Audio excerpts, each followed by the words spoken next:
if you're training for a big cycling event, the hardest part isn't about motivation. It's about having a plan that actually fits around real life.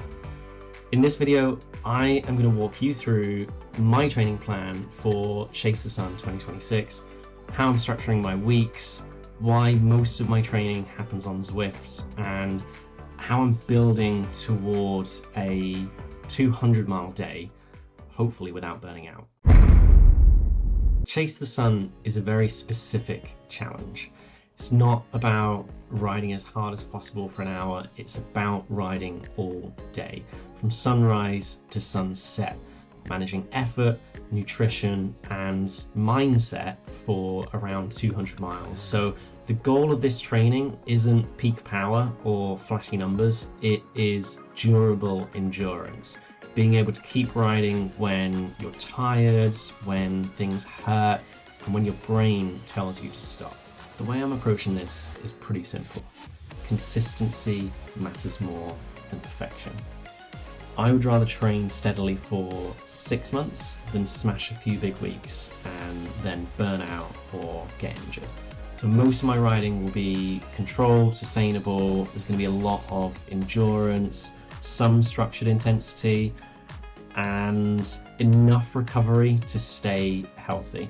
Especially after being ill this week, which is why I'm making this video, it's a good reminder that recovery is part of the plan.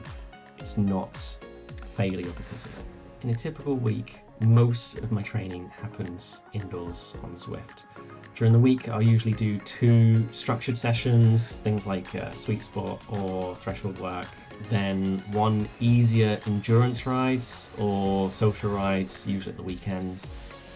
Zwift plays a massive role in this plan because it removes so much friction.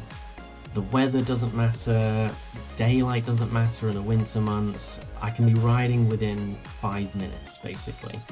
It's also much easier to stick to specific efforts with the ERG mode in the workouts that Zwift has, which is really important when I'm trying to build my fitness pretty gradually instead of just riding hard all the time. So it's not exactly glamorous, but I have found it to be quite effective.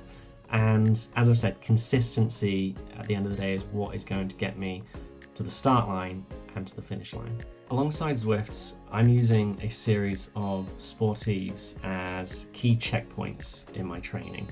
Not as races, but as long supported rides that help me build endurance and practice exactly what Chase the Sun will demand of me. So the first one I've got on the calendar is the Cambridgeshire Classic on the 7th of March. It's an early season test. It's about getting comfortable riding longer after a winter of basically indoor training only and seeing how my base fitness holds up outdoors. A few weeks later I've got the Cheshire Cat Sportive at the end of March. That one adds a bit more distance, a bit more fatigue. It's a chance to start refining things like pacing and nutrition over longer hours. In April, I'm going to be riding the New Forest Classic. That is where the rides really start to feel meaningful in the context of training for Chase the Sun. It's going to be a longer time in the saddle, more managing the effort and staying consistent when things start to hurt.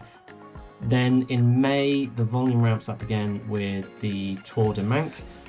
This will be a big endurance test. It is about riding long, staying fueled and keeping focus late into the ride. And the last one I've got planned for 2026 is the Surrey Hills Classic, just a few weeks before Chase the Sun. So this will be less about fitness gains, it's more about confidence. Proving that the long rides are manageable, the pacing works, and the system I'm building actually holds together. So each of these sportives is essentially a rehearsal of the big event. It's not going to be about finishing fast, but about finishing strong and learning something that I can take with me to the event.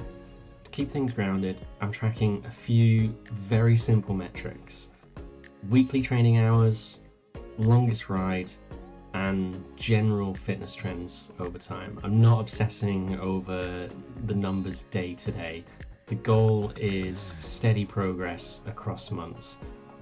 For this series, in each video, I'll show where I am in the plan so you always know the context of the ride that you're watching.